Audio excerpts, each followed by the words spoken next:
Molly watched from the front door of the mansion as her husband, Philip, got into his Jaguar XJ. She waved and blew him a kiss. Philip smiled and waved back before pulling out of the driveway and heading to the airport for his flight to New York. Molly leaned contentedly against the door frame and enjoyed the South Florida morning. It was still cool, but soon the heat would begin to increase. Their small front yard was ablaze with lantana and pinta, and two gorgeous bougainvilleas framed the front door and small porch. The air was filled with their floral scent, and butterflies flew from flower to flower.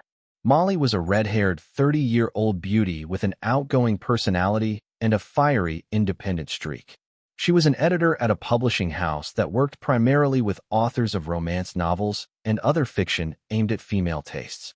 With the advent of modern electronics, it became profitable to work from home, so she converted the second bedroom of their townhouse into a very functional office. Philip and Molly had been married for 7 years. Philip was 19 years older than Molly. Her family and friends were stunned by the age difference when they married. But as Molly explained to her younger sister and select friends, the advantage of older men was that they were patient, consummate lovers who knew how to please a woman, and unlike some of the young bulls her age she had slept with. After all, everyone knows that you drink aged wine and not new, because old tastes much better and richer. It didn't hurt that Philip was rich, very rich. Philip was from North America, and of course, was educated at Harvard. He increased the family fortune through his highly successful international electronics company. Molly was no fortune hunter, but still a girl should be aware of any silver linings that potential suitors might bring to the altar. Molly came to South Florida from poor coal country in Kentucky in search of education and opportunities that were not available at home. She found both. Philip saw a gorgeous young woman waiting tables at a nightclub while she was finishing her graduate degree in English at a local university. Inexplicably, he was struck down by Cupid's arrow, and they were soon married. So in the end, Molly was a happily married young woman who was well coiffed and pampered, pursuing a career she enjoyed. During the late winter and spring, the couple lived in their Florida townhouse. During the height of summer and fall until New Year's, they lived in their main and much larger home near the highlands in the mountains of North Carolina. It was a real mansion with several year-round servants and all the trappings of truly rich people. The South Florida townhouse was their personal retreat for just the two of them. Philip's business often required 1 or 2 trips per month, usually lasting 3 to 5 days, sometimes more. This was not a burden for Molly, as she had a job, several hobbies, and was an avid fitness enthusiast. In addition, the townhouse was only 2 blocks from the beach, and a half-mile away was also a beachfront strip of upscale shopping, restaurants, bars, and nightclubs with various entertainment options. She and Philip visited there often, and when he was away, she also visited them without hesitation. After all, she was a grown, modern woman. Molly watched her husband disappear on the way to the airport. He was a good man and a wonderful husband. She, in turn, was a devoted and faithful wife. Well, maybe that's a bit of an exaggeration. She was truly very devoted to Philip, and they made a great couple. But she was also a vibrant, young, and very sexy woman with an older husband of a different generation. This combination sometimes leads to unpleasant complications. 3 or 4 years ago, Molly began to succumb to the siren song of carnal temptation in Philip's absence. She may have lost her way once or twice over the years. No, that's not entirely correct either. Perhaps there was more to it than that. Let's just say she was a friendly, easygoing woman with a healthy carnal appetite, and leave it at that. In times past, the husband had complete ownership of his wife and her precious physical assets. In today's world, a husband's rights to his wife's physical property are more like a lease agreement than a sales agreement. Therefore, when the tenant, the husband in this case, is unable to use the said premises, it makes sense for the landlord, the wife in this case, to sublet her assets to another man in the absence of the main tenant. In this case, one can view Molly's extramarital activities as those of a prudent businesswoman maximizing the return and use of her valuable carnal assets, which are in significant demand on the open market. After all, Molly was just a spoiled young woman, fooling around occasionally for fun and excitement, but with no serious intentions. Philip was a cosmopolitan, highly educated socialite with brilliant business abilities. He was a convinced realist and had no illusions. He knew that men would propose to his sexy young wife as soon as his back was turned, and his young wife will be strongly seduced by young stallions of her age. How could it be otherwise? This is an ancient tale, often told in literature and played out in life. Philip believed that he had a Ferrari as a wife. Such a treasure had no value locked in the garage. Sometimes a Ferrari has to be allowed to run wild on the open road. If one wants to enjoy driving such a magnificent piece of physical art, one must also accept that there may be speeding tickets along the way. Philip was tolerant of his young wife's potential sexual peccadillos. They didn't have an explicit agreement, but he was thoughtful in his actions, and she was reserved. Philip kept his wife informed of his schedule and tried not to show up at home unexpectedly. And most importantly, he did not poke his nose into other people's affairs. Molly, for the most part, limited her flirtations to times when he was traveling. Such dates also tended to be limited to their time in South Florida. There were servants and too many friends and relatives back in North Carolina to be promiscuous without causing a public scandal. But here in South Florida, they were far from their usual social environment, and the area was overrun with vacationers and snowbirds escaping the winter weather.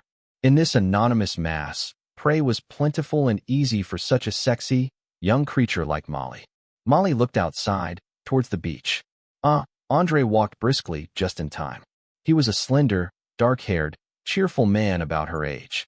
She waved enthusiastically and smiled happily. Andre waved back. Last year, Andre asked Molly to dance at a nightclub, and one thing quickly led to another. He was a Parisian and apparently wealthy, as he took a month off every spring to vacation in South Florida. He had a large beach house a few blocks from Molly's townhouse, and they met there periodically when Philip was out of town. But today, Andre came to her, wanting to renew their stormy acquaintance last year. He had only arrived yesterday, and when he called shortly after arriving, he was glad that her husband was leaving that morning. A shiver of excitement ran through Molly's body. Well, you know what they say about French lovers. She could vouch that their reputation was well-deserved. Molly fell for the exotic, dark charm of a foreign lover, like in the romance novel she edited. His sexy, accented English just turned her into mush. Sex with my husband was wonderful. Sex with Andre was a spicy, forbidden lust of the unknown and dangerous. She loved both types of sex. These were simply different spheres of sexual experience that did not intersect. As Andre stepped onto the porch, Molly reached out, pulled him inside, and closed the door. She hugged him and smothered him with a deep kiss, passionately pushing her tongue into his mouth. Andre responded to her passion. Molly broke the kiss, turned, and breathless with anticipation, dragged Andre up the stairs to the family bedroom. When they entered the bedroom, Molly began to take off his clothes, and he responded in kind. The naked couple quickly walked towards the bed. It was an antique iron bed, high enough that Molly had to take a short leap to sit on the edge. Andre pushed her onto her back and knelt by the bed.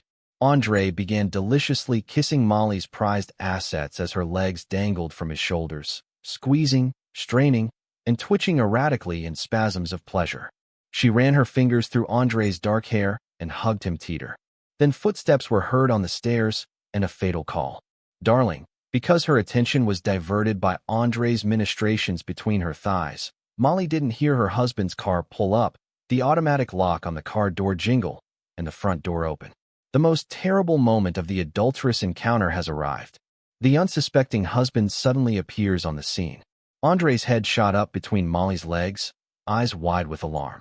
From Molly's point of view, looking down on him, Andre looked like a frightened groundhog, jumping out of his hole to look at some unexpected danger.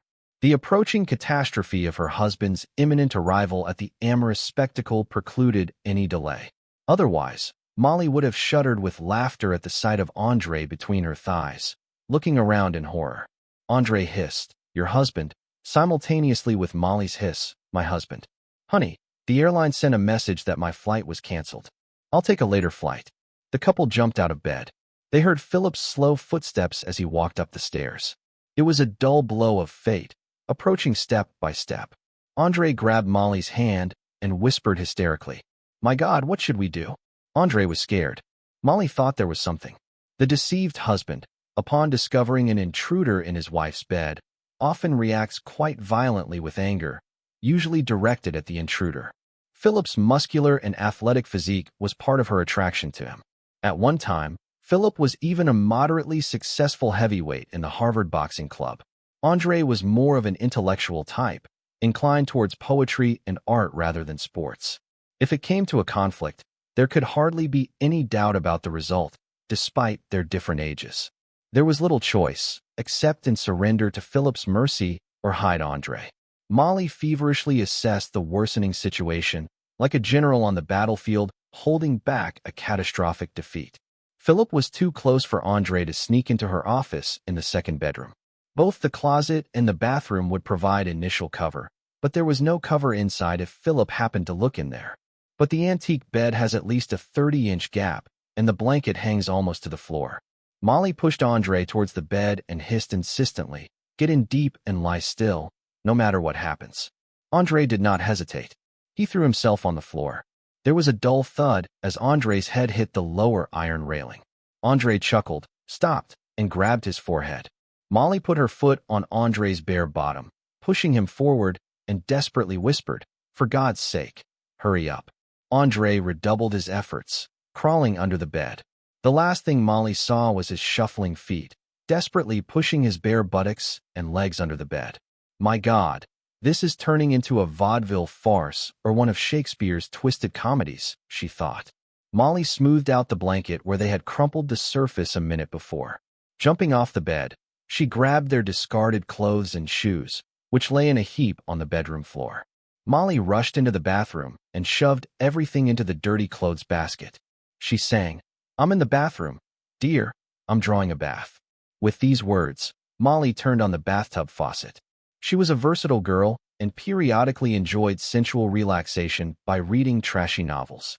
That was at least a plausible explanation for her nakedness. Molly hurried back and searched the bedroom for any incriminating evidence that might alert her husband to the intruder's presence, like this. One of Andre's shoes fell out of her collection of discarded clothes. Molly was a great soccer player in high school and kicked her shoe under the bed. In desperation, she may have put too much hump into the blow, and a startled grunt came from under the bed. Approaching the bedroom door seemingly calmly, Molly faked a smile and asked, "What did you say happened with your flight? Is something wrong, dear?" Philip walked through the bedroom door.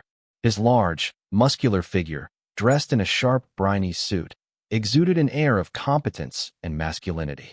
"Yes, this is the man I married, and for a reason," Molly reminded herself. "No, it's okay.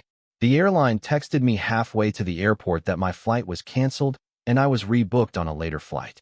I sent you." Philip froze, staring at the unexpected vision of his beautiful, naked wife, looking at him with her brilliant brown eyes sparkling with amusement.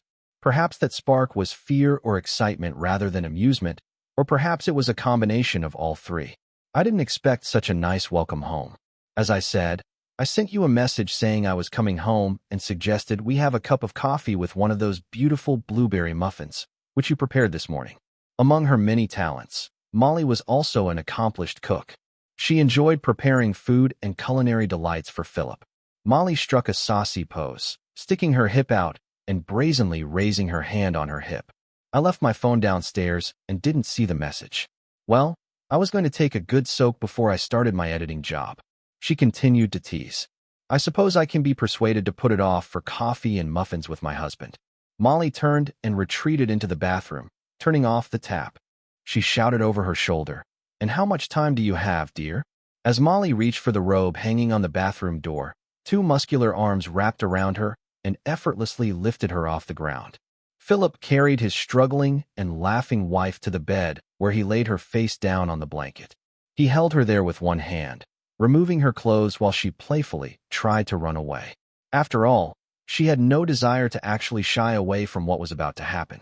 Philip said with a laugh, "You little minx, long enough to have a quickie with his wife, and then have coffee and muffins with her." Panicked, Andre lay motionless, face down under the bed. His forehead was throbbing where he'd hit his head on the headboard, and his face was burning where Molly had kicked him with her boot. He forced himself to lie still, like a corpse.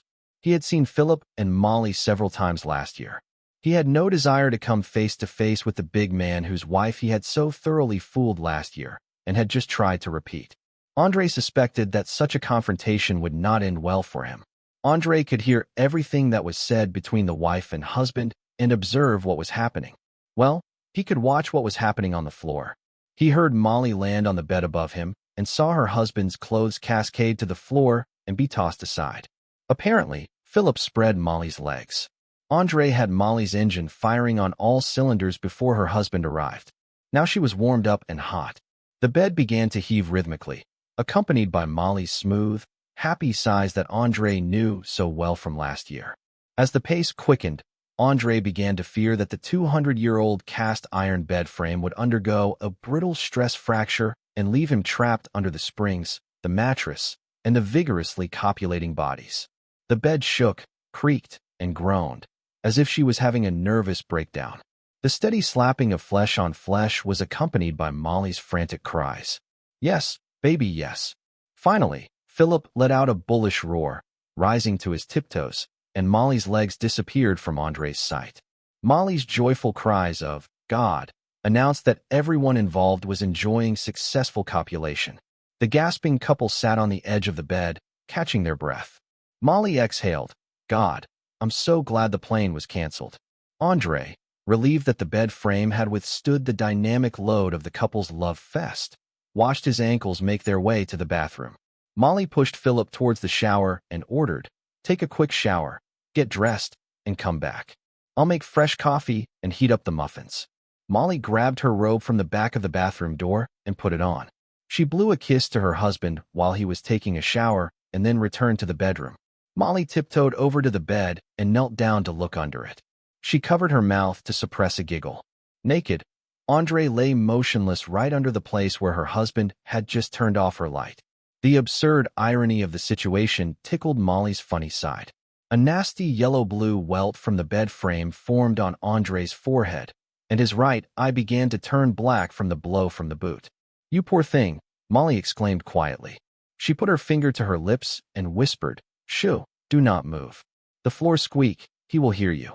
I'll come for you when everything is clear." Andre nodded, indicating that he understood. Molly stood up, collected Philip's clothes from the floor, and took them to the bathroom. Then she went downstairs. A few minutes later, Philip got out of the shower, got dressed, and also went downstairs. Andre remained as motionless as a church mouse. He had not the slightest desire to meet Philip in his native lair. As he became increasingly tense, lying motionless in his cramped sanctuary, Andre could hear Molly's sweet, melodious voice and the richer tones of Philip's voice, interspersed with light laughter as the couple enjoyed coffee and muffins. A congenial couple sat directly under the place where the wife's upset and beaten lover was hiding. Finally, Molly looked at her watch and exclaimed, "Honey, that was great. But if you're going to catch the plane, you need to get going." Philip winced. "You're right. It really was great, but I have to go." The couple kissed warmly at the door, and Molly watched her delightful husband drive away for the second time that morning. As Molly turned to walk up the stairs, her phone on the table by the door buzzed with an incoming message. There were two messages from Philip, an old one about a canceled flight and his return home, and a new one that had just arrived. "Thank you for a wonderful morning. Don't have too much fun without me today," and a winking emoticon. Molly sat down on the steps with a mysterious smile, looking thoughtfully at the message. Andre still acted like a good boy and hid under the bed, waiting for her to free him. He could have waited a little longer. She needed to think about it. Does Philip somehow know about Andre? The mention of today's fun and the winking face made her think, but it can also be completely innocent. It was unclear how Felipe could have guessed Andre's presence, but she also knew that Philip was a spice. He would put Sherlock Holmes to shame. Did he put his wife on top of her lover on purpose, just for fun? Or out of spite? Or was it just a coincidence? Who knows what conclusions Philip, with his brilliant mind, might draw about today? Molly often wondered if her husband suspected or guessed about her sloppy occasional forays beyond marital boundaries. She, of course, appreciated his obvious tolerance and leniency towards her sins, and tried to keep everything a secret so as not to embarrass her husband. Molly sat on the stairs for several minutes, deep in thought. Philip was truly one of those one-in-a-million husbands. He was much older, and there were pros and cons to having such a husband. In Philip's case, the pros definitely outweighed the cons. She reminded herself grimly that those women with husbands around the same age would have much more time to enjoy with their husbands than she had with Philip. Perhaps it's time to grow up and take your marriage more seriously. Molly quickly typed a message to her husband. It was written there, "Plans have changed, dear. First I'll take out the trash, then I pack my things and catch an afternoon flight to New York. Tell the Four Seasons front desk that your wife will be joining you at this time." She closed the message with the same winking emoji he sent her. And after that, Philip alone drove a hot and lively Ferrari, and there were no fines for speeding. Subscribe to our channel so that your second chaff doesn't cheat on you. And go ahead and listen to the next story, because this story is nothing compared to the next one. If you're under 18, don't even think about listening to the next one.